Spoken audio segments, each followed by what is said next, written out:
Hi everyone, in this session we will revise base erosion and profit shifting chapters questions from Institute Material Practice Manual.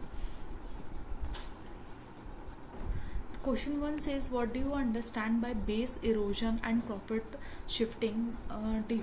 Briefly describe its adverse effect. So this we have to understand the basic of why this topic is there in the text, like base erosion and profit shifting.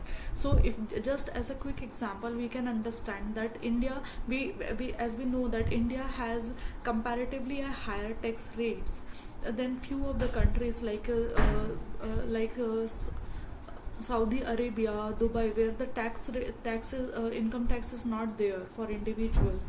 Uh, in that case, what happens that a lot of profits are being shifted from India to Dubai in order to erase the base of the income, and profit is shifted so that they get the benefit of a tax, lower tax or no tax at all for the income that is earned, accrued or earned in India.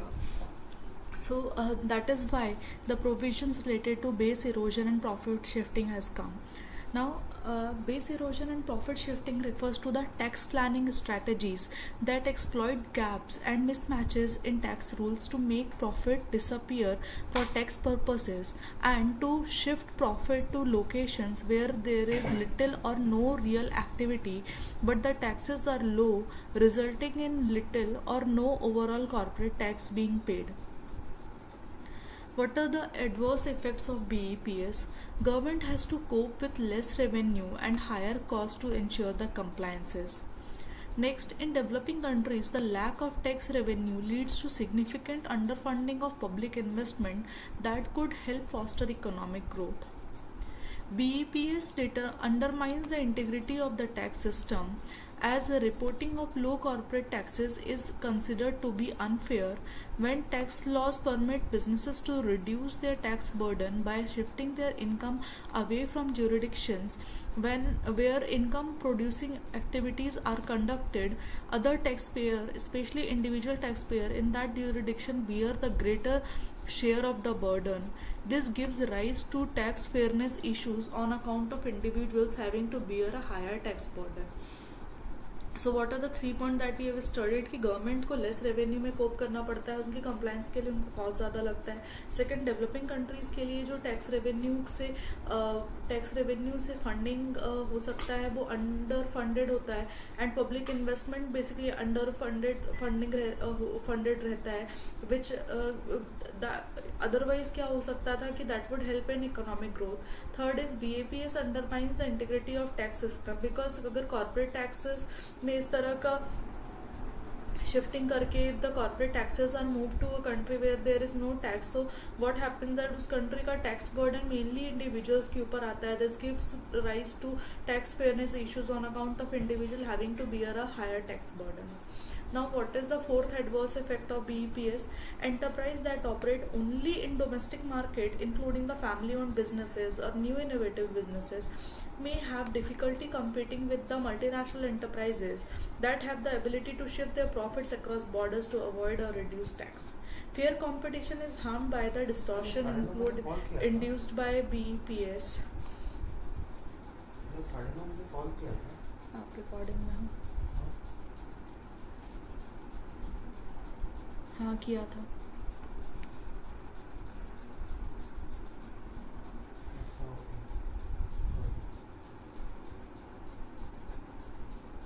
Enterprises that operate only in domestic market. Fourth adverse point क्या था कि जो enterprises खाली domestic market में operate करते हैं, for example the family own businesses या new innovative businesses, उनको वो देन मल्टीनेशनल एंटरप्राइजेस के साथ में compete नहीं कर पाते हैं, and multinational company shift their profit across borders to avoid and reduce tax.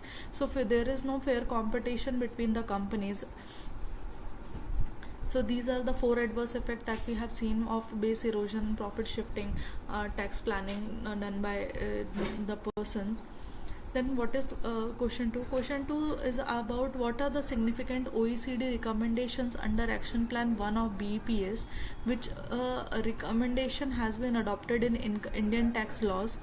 What are the significant OECD recommendations under Action Plan 1 of BEPS, which a recommendation has been adopted in Indian tax laws?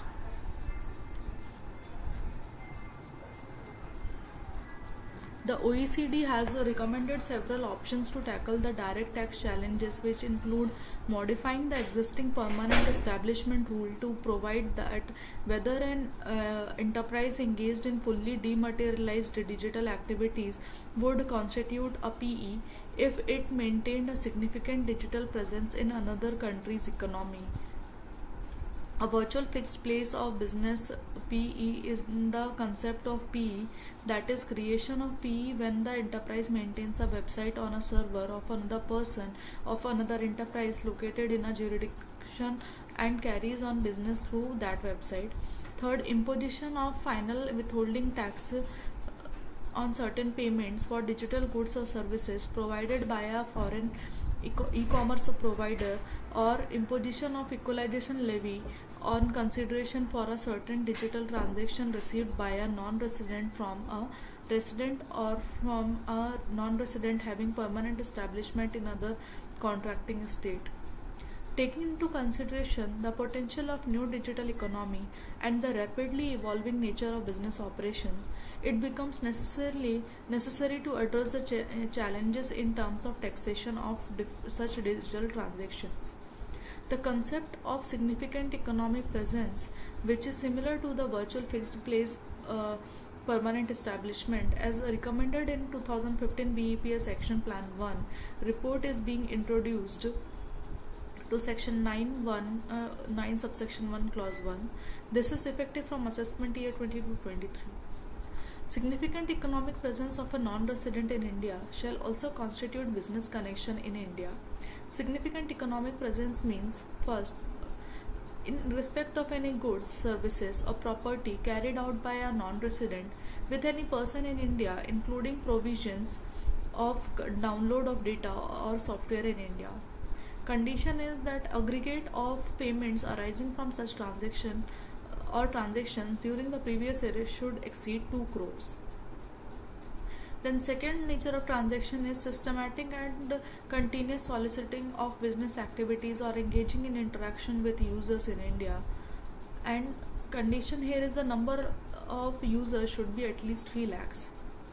Further, the above transaction or activity shall constitute significant presence in India, whether or not the agreement for such transaction or activities is entered in India, whether or not the non-resident has a resident or place of business in India, or whether or not the non-resident renders services in India. However, where a business connection is established by reasons of significant economic presence in India, only so much of income as is attributable to the transaction or activities referred to in A or B above shall be deemed to accrue or arise in India. In order to address the challenges of digital economy, Chapter 8 of the Finance Act 2016, titled Equalization Levy, provides for an equalization levy of 6% of the amount of consideration for specified services received or receivable by a non-resident not having permanent establishment in India from a resident in India who carries out business or profession, or from a non-resident having permanent establishment in India. This is provided for in section 165 of Finance Act 2016. Meaning of a specified service, online advertisement, or any provision for digital advertising space or any other facility or service for the purpose of online advertisement. Services, specified services also include any other service as may be notified by the central government. Further, in order to reduce burden of small taxpayers in digital domain, it is also provided that no such levy shall be made if the aggregate amount of consideration for specified services received or receivable by non-resident from a person resident in India or from a non-resident having a permanent establishment in India does not exceed 1 lakh in any previous year. The Finance Act 2020 has expanded the scope of equalization levy by inserting new section 165A in the Finance Act 2016 to include within the ambit of chapter 8 thereto consideration received or receivable for e-commerce supply or services made or provided or facilitated on or after 1st April 2020. Accordingly, on and from 1st April 2020, equalization levy at the rate 2% would be chargeable on the amount of consideration received or receivable by an e-commerce operator from e-commerce supply or services made or provided or facilitated by it to a person resident in India or to a non-resident in the following specified circumstances, that is, sale of advertisement which targets a customer who is resident in India or a customer who accesses the advertisement through internet protocol address located in India, and sale of data collected from a person who is resident in India or from a person who uses internet protocol address located in India, or to a person who buys such goods or services or both using internet protocol addresses located in India. However, equalization levy would not be chargeable where the e-commerce operator making or providing or facilitating e-commerce supply or services has a permanent establishment in India and such e-commerce supply or services is effectively connected with such a permanent establishment. Where the equalization levy is leviable on specified services under section 165 or sales or turnover or gross receipt as the case may be of the e-commerce operator from a e-commerce supply or services made or provided or facilitated is less than 2 crores during the previous year. However, the consideration received or receivable for a specified services and for e-commerce supply or services would not include the consideration which are taxable as royalty or fees for technical services in India under the Income Tax Act 1961 read with DTAA notified by the central government under section 90 or 90A.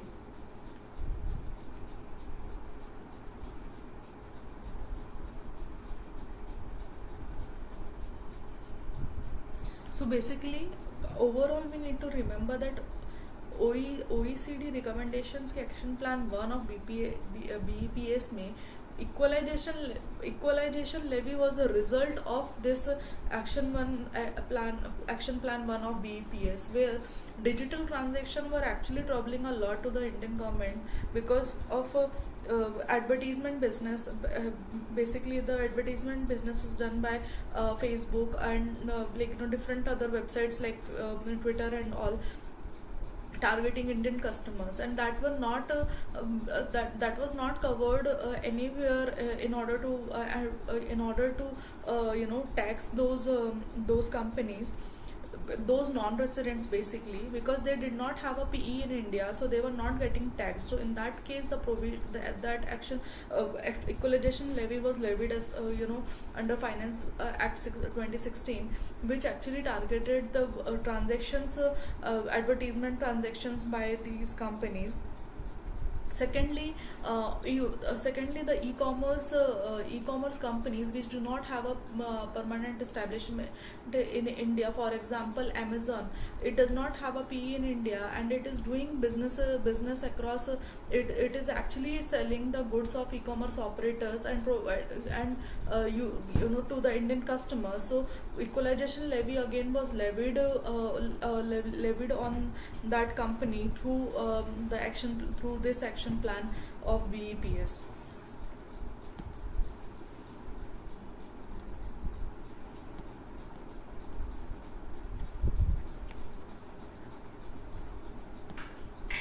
Question 3, which is discuss the provision incorporated in Income Tax Act 1961 in line with the OECD recommendation under Action Plan 4 of BEPS.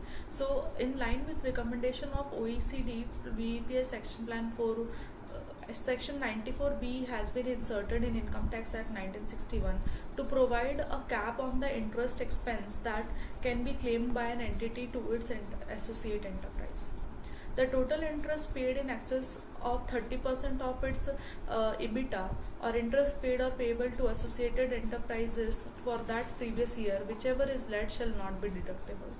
The provision is applicable to an Indian company or permanent establishment of a foreign company, being the borrower who pays the interest in respect of any form of debt issued by a non-resident who is an associated enterprise of the borrower. Further, the debt is deemed to be treated as issued by the associated enterprise, where it provides an implicit or explicit guarantee to lender, being the non-associated enterprise, or deposit a corresponding or matching amount of funds with such lender. The provision allows for carry forward of disallowed interest expense for 8 assessment years immediately succeeding the assessment year for which the disallowance is first made, and deduction against the income computed under the head profit and gains of businesses or profession to the extent of maximum allowable interest expenditure. In order to target only large interest payments, it provides for a threshold of interest expenditure of 1 crore in respect of any debt issued by a non-resident associated enterprise, exceeding which the provision would be applicable. Bank and insurance business are excluded from the ambit of said provisions, keeping in view of special nature of these businesses. Also, Section 94B would not be attracted on interest paid in respect of debt issued by the lender, which is a permanent establishment in India of a non-resident, being a person engaged in business or bank. Describe the three-tier structure of transfer pricing documentation mandated by BEPS Action Plan 13.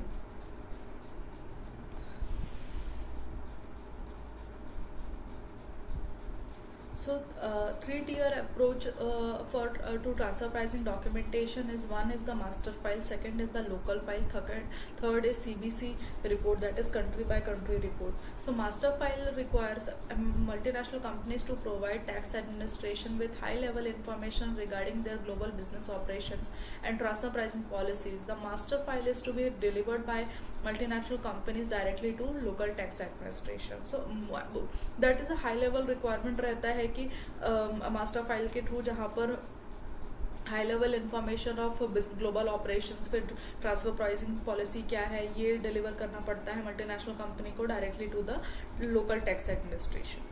Local file requires maintaining of transactional information. Basically, all the transaction needs to be recorded in that file.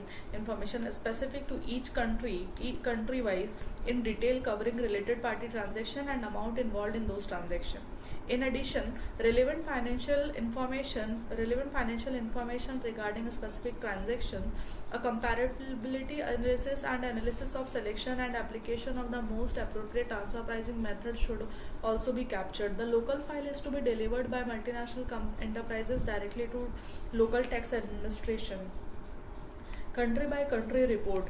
CBC report require multinational enterprises to provide an annual report of economic indicators, namely the amount of revenue, profit before income tax paid and accrued in relation to the tax jurisdiction in which they do business. CBC reports are required to be filed in the jurisdiction of tax residence of ultimate parent entity, being subsequently shared between other jurisdictions through automatic exchange of information mechanism.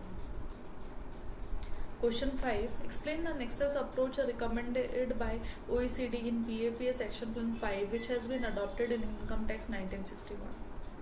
In the Finance Act 2016 has introduced a concessional taxation regime for royalty income from patents for the purpose of promoting indigenous research and development and making India a global hub for research and development. The purpose of the concessional taxation regime is to encourage entities to retain and commercialize existing patents and for developing new innovative patented products. Further, this beneficial taxation regime will incentivize entities to locate the high value jobs associated with the development, manufacture and exploitation of patents in India. The nexus approach has been recommended by the OECD under BEPS Action Plan 5. This approach requires attribution and taxation of income arising from exploitation of intellectual property in the jurisdiction where substantial research and development activities are undertaken instead of the jurisdiction of legal ownership. Accordingly, Section 115 BBF has been inserted in Income Tax 1961 to provide that where the total income of the eligible assessee being a person resident in India who is true and first inventor of the invention and whose name is entered in the patent register as the patentee in accordance with the Patents Act 1970, and includes every such person being the true and first inventor of the invention, where more than one person is registered as patentee under Patent Act 1960 in respect of the patent. Includes any income by way of royalty in respect of a patent developed and registered in India, then such royalty shall be taxable at the rate of 10% plus applicable surcharge and cess. For this purpose, developed means at least 75% of the expenditure should be incurred in India by the eligible assessee for any invention in respect of which patent is granted under the Patent Act 1970. Question 6. What are the ways in which hybrid mismatch arrangement are used to achieve unintended double taxation and long-term tax deferral? Hybrid mismatch arrangements are sometimes used to achieve unintended double non-taxation or long-term tax deferral in one or more of the following ways. First, creation of two deductions for a single borrower. Second, generation of deductions without corresponding income inclusions. Third, misuse of foreign tax credit. And fourth, participation exemption regimes.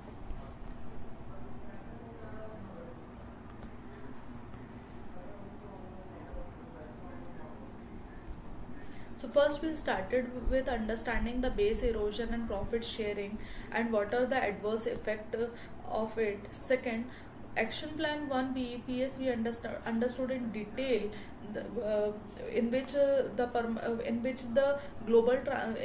digital transaction or the transaction of the new digital economy are taxed via equalization levy introduced to Finance Act 2016. Then we understand what are the transactions that would be taxed, that would there where the equalization levy would be levied. We understood specified services. Then as per Action Plan 4 of BEPS, we understood that Finance Act 2017 brought the cap on the interest expenses that would be paid. That would be like that should not there. The cap is 30% of EBITDA, and unamortized interest expense would be allowed for 8 assessment years.